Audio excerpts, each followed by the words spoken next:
Praise the lord. ప్రియ దేవుని బిడ్డలారా, ప్రభుయేసుక్రీస్తు నామంలో మీ అందరికీ మా హృదయపూర్వకమైన వందనాలు తెలియపరుస్తూ ఉన్నాం. ప్రతిదినం ప్రభు వాగ్దానం అనే కార్యక్రమంలోనికి ప్రేమతో మిమ్మల్ని ఆహ్వానిస్తూ ఉన్నాం. దేవుని బిడ్డలారా, క్షేమంగా ఉన్నారా?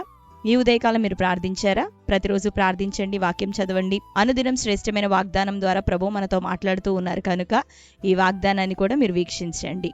అంతేకాకుండా మరి ఈ రోజే మొదటిసారిగా ఒక వాగ్దానాన్ని చూస్తున్న వారు మీలో ఉన్నట్లయితే పాస్టర్ టి రాజు అనే మన యూట్యూబ్ ఛానల్ మీరు కూడా సబ్స్క్రైబ్ చేసుకోండి. బెల్ ఐకాన్ క్లిక్ చేయండి, ఆల్లో ఉంచండి. రెగ్యులర్గా నోటిఫికేషన్స్ వస్తూ ఉంటాయి, ఫాలో అవుతూ ఉండండి. అంతేకాక మరి దైవజనులను వాడుకొని అనేకమైనటువంటి స్వస్థతలు, సూచక్రియలు, అద్భుత కార్యాలు, గర్భఫలం లేనటువంటి బిడ్డల జీవితాల్లో మరి అనేకమైనటువంటి కార్యములను ప్రభు జరిగిస్తూ శ్రేష్టమైన కుమారులను అనుగ్రహిస్తూ మరి పరిచర్యలో ఎంతో మహిమ కలిగిన కార్యాలు ప్రభు జరిగిస్తూ ఉన్నాడు. మరి అటువంటి సాక్ష్యాలన్నీ కూడా మన ఛానల్లో షార్ట్స్లో, వీడియోస్లో రెగ్యులర్గా అప్లోడ్ చేయడం జరుగుతుంది. కనుక వీటన్నిటిని మీరు చూడడం ద్వారా మీ విశ్వాసం ఎంతగానో బలపరచబడబోతూ ఉంది. మీ ఛానల్ని సబ్స్క్రైబ్ చేసుకొని రెగ్యులర్గా మీరు ఫాలో అవుతూ ఉండండి. మరి ప్రార్థనా సాయం కోరుతున్న వారు మీలో అనేకులు ఉంటున్నారు. వాగ్దానంలో కానీ, లైవ్ ప్రోగ్రామ్స్లో కానీ, కామెంట్స్లో మీ యొక్క ప్రేయర్ రిక్వెస్ట్ని తెలియపరుస్తున్న వారు ఉన్నారు. మీ నిమిత్తం ప్రార్థన చేస్తున్నాం. దేవుడు ప్రతి ఒక్కరికి మంచి కార్యములు, ఘనమైన అద్భుతములను మన అందరి జీవితాల్లో ప్రభు జరిగిస్తూ ఉన్నారు. కాబట్టి మరి విశ్వాసంతోనూ ప్రార్థనాపూర్వకంగా ఈ యొక్క ఛానల్ని రెగ్యులర్గా ఫాలో అవుతూ ఉండండి. దేవుడు మిమ్మల్ని అందరినీ దీవించి ఆశీర్వదించును గాక. మరి ఈ ఉదయకాల సమయం దేవుడు మనకు అనుగ్రహించిన శ్రేష్టమైన ఈ దినపు వాగ్దానాన్ని చదువుకుందాం. యెషయా గ్రంథం 31వ అధ్యాయము 5వ వచనం. పక్షులు ఎగురుచు తమ పిల్లలను కాపాడునట్లు సైన్యముల అధిపతి యెహోవా యెరూషలేమును కాపాడును.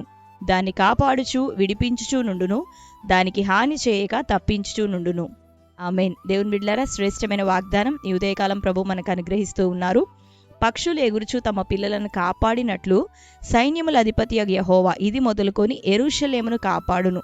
కాపాడటమే కాదు, దానిని కాపాడుతూ తప్పించుచూ నుండును, దానిని సదాకాలం మరి రక్షించుచూ ఉండును అని ఈ ఉదయకాలం ప్రభు మనకి వాగ్దానం ఇస్తూ ఉన్నారు. ఆయన నేను కాపాడే దేవుడు, ప్రమాదం కీడు నుండి తప్పించే దేవుడు, శోధన ప్రాణాపాయ స్థితిగతుల నుండి నిన్ను రక్షించే దేవుడు, మరి ముఖ్యంగా నిత్య నరకాగ్ని నుండి మనల్ని తప్పించిన దేవుడు, రక్షించిన దేవుడు, మరి క్షేమకరమైన ధన్యకరమైన జీవితంలోనికి మనల్ని నడిపించిన వాడు, అంధకారంలో చీకటిలో ఉన్న మనకి తేజోమయ వెలుగును, అరుణోదయపు కాంతిని మన జీవితాల్లో మనకు అనుగ్రహించిన దేవుడు. కాబట్టి దేవుని బిడ్డలారా, రక్షణ పొందిన నీవు, ప్రభువుని ఆరాధిస్తూ ఉన్న నీవు, ఇంకా నీకు నిశ్చయిత ఉంది. ఆయన నిశ్చయంగా నిన్ను కాపాడబోతున్నాడు, భద్రపరచబోతున్నాడు, ఇంకను నిన్ను విడిపించబోతున్నాడు. నీకున్న శ్రమలు, పోరాటాలు, నిందలు, అవమానాలు, వ్యతిరేకతలు అన్నిటిలో నుండి నీ దేవుడు నిన్ను కాపాడబోతున్నాడు, విడిపించబోతున్నాడు, తప్పించబోతున్నాడు. సదాకాలం వరకు నిన్ను క్షేమకరమైన స్థితిలో ఆయన ఉంచబోతున్నాడు. కనుక ఈ రోజు ఎదుర్కొంటున్నటువంటి పోరాటాలను బట్టి ఎంత మాత్రం సంశయించొద్దు, భయపడవద్దు, సందేహించవద్దు. ఎందుకు అంటే పక్షులు తమ పిల్లలను ఎగురుతూ కాపాడుకుంటూ ఉన్నట్లుగా మన చుట్టూ మన దేవుని యొక్క కంచె ఉన్నది, ఆయన నామం ఉన్నది. కాబట్టి దేవుడు నిన్ను భద్రపరిచేవాడు. కనుక ఆయనకు నమ్మకంగా ఉండడానికి నువ్వు సిద్ధపడితే, ప్రయత్నిస్తే దేవుడు నిశ్చయంగా నిన్ను బలపరచబోతున్నాడు, తన రక్షణను నీకు చూపించబోతున్నాడు. ఇజ్రాయెల్ ప్రజలకు ఫరో విషయమై, ఫరో సైన్యం విషయమై తన రక్షణను కనపరిచిన దేవుడు నీకు నిశ్చయంగా లేస్తున్న ప్రతి పోరాటం నుండి, శ్రమ నుండి, ఉపద్రవం నుండి రక్షణ కార్యాన్ని జీవితంలో ఆయన చేయబోతున్నాడు, నిన్ను భద్రపరచబోతున్నాడు. అంతం వరకు నిన్ను నడిపించుటకు ఆయన నమ్మదగిన దేవుడు. కనుక ధైర్యం తెచ్చుకో. పోరాటాలున్నా, సమస్యలున్నా, రోగమున్నా, దెబ్బ మీద దెబ్బ పడుతూ ఉంది, మాకు విడుదల ఎప్పుడు అని ఒకవేళ అనుకుంటూ ఉన్నావేమో, వీటన్నిటి నుండి నీ దేవుడు నీకు విడుదల ఇవ్వబోతున్నాడు. నువ్వు ఎరగట్లేదు కానీ అదృశ్యమైన రీతిలో ఆయన తన కంచెని నీ చుట్టూ ఉంచాడు. కనుకనే ఈ రోజు వరకు మనం క్షేమంగా కాపాడబడుతూ ఉన్నాం, బ్రతుకుతూ ఉన్నాం. కాబట్టి ఆయన నీ చుట్టూ తన కంచెను ఉంచాడు, తన నామాన్ని ఉంచాడు. నీకు జయాన్ని ప్రభు కలగజేయబోతున్నాడు. కనుక ఎప్పుడు కృంగిపోకు, అధైర్యపడకు. దేవుడు నిన్ను ఆశీర్వదించి లేవనెత్తునుగాక. ఆమేన్. ఈ శ్రేష్టమైన వాగ్దానం మన జీవితంలో నెరవేరినట్లుగా ప్రార్థన చేసుకుందాం. కళ్ళు మూసుకుందాం. ప్రార్థన. Thank you holy spirit God. శ్రేష్టమైన రీతిలో ఉదయకాలం మరొకసారి మీరు మాతో మాట్లాడుచున్నందుకు నీకు వందనాలు ప్రభువా. పక్షులు ఎగురుచు తమ పిల్లలను కాపాడినట్లు సైన్యముల అధిపతి యెహోవా మమ్మలను కాపాడునని, కాపాడుతూ తప్పిస్తూ ఉండుననియు, అంతేకాక హాని చేయక ప్రభా విడిపించుచు ఉండును అని ఈ దినం మాట్లాడుతున్నారు. నువ్వు మాకు హాని చేయని దేవుడు, కీడు రానియని దేవుడు, మా చుట్టూ నీ కాపుదలను అనుగ్రహించే దేవుడో ప్రభా. ఈ సమయంలో నీ బిడ్డలు అందరూ వేదనతో ఉన్నారో, బెడ్డైన కండిషన్లో ఉన్నారో, వ్యాధులతో ఉన్నారో, మరణ పడకలు ఉంటున్నారు.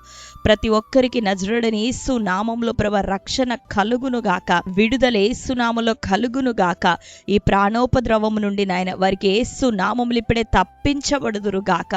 వారి కీడు నుండి, సమస్య నుండి, నిందల నుండి, ప్రతి అవమానం నుండి యేసు నామములో విడిపించబడును గాక. క్షేమము నాయన నీ ప్రజలకి తండ్రి కలుగును గాక. విస్తరింపచేయండి, అభివృద్ధిని దయచేయండి, దీవెన దయచేయండి. నీ సముఖంలో వేచి ఉండి ప్రార్థిస్తూ ఉంటుండగా నమ్మదగిన దేవుడు నీ కనికరం వారి మీద కృమ్మరించమని ప్రతి ఆటంకాలు కొట్టివేయండి. గర్భఫల విషయమే అద్భుతమైన నీ కార్యం ఇప్పుడే జరుగును గాక. వ్యాధి రోగముల చేత పీడించబడుతున్న వారికి యేసునామములో స్వస్థత కలుగును గాక. పోరాటాలైన, ఆర్థిక సమస్యలయ్యా, అప్పులు తండ్రి, వ్యాపారంలో నష్టము, ఉద్యోగ ప్రయత్నాల్లో అయ్యా సఫలత లేని స్థితి యేసునామములో కొట్టివేయబడును గాక. అన్ని ఆటంకముల నుండి విడుదలిచ్చి నీ బిడ్డలను ఆత్మీయ జీవితాల్లో స్థిరపరచమని, ఎందరి కుటుంబాలు ఇంకనూ రక్షణ జరగలేదటి కార్యం జరుగును గాక. మారు మనసు ప్రభా నీ బిడ్డలు పొందుకుందురు గాక. నీ తట్టు తిప్పబడుదురు గాక. నీ రాకడ ఇదిగో ప్రభా సిద్ధపరచబడుతుంటుండగా ప్రతి వారు ప్రభా అయ్యా రక్షణతో, మారు మనసుతో నిన్ను ఎదుర్కొనే కృప బిడ్డలందరికీ కలుగును గాక. వారి కుటుంబాలను దీవించండి. ఈ దినం బర్త్డే, మ్యారేజ్, యానివర్సరీ సెలబ్రేట్ చేసుకున్న ప్రియ బిడ్డలందరినీ ఆశీర్వదించండి. ఈ నూతన సంవత్సరం వారికి దీవెనకరంగా అనుగ్రహించమని, అటు వారికి నీ దీవెనలు, శుభములు యేసు నామంలో కలుగును గాక. బిడ్డలందరినీ దీవించమని మీ చేతులకు అప్పగిస్తూ యేసు నామంలో ప్రార్థించి పొంది ఉంటున్నాం తండ్రి, ఆమేన్. Praise the lord. దేవుని బిడ్డలారా, శ్రేష్టమైన వాగ్దానం కనుక మరొకసారి వినండి. ఇప్పుడే లైక్ చేయండి. మీకు తెలిసిన మీ బంధువులు, ప్రియులు అనేకులకి, మీకున్న వాట్సాప్ గ్రూపులు అన్నిట్లోనూ ఈ యొక్క వాగ్దానాన్ని షేర్ చేయండి. దేవుడు మిమ్మల్ని అందరినీ దీవించి ఆశీర్వదించును గాక. God bless you. Praise the lord.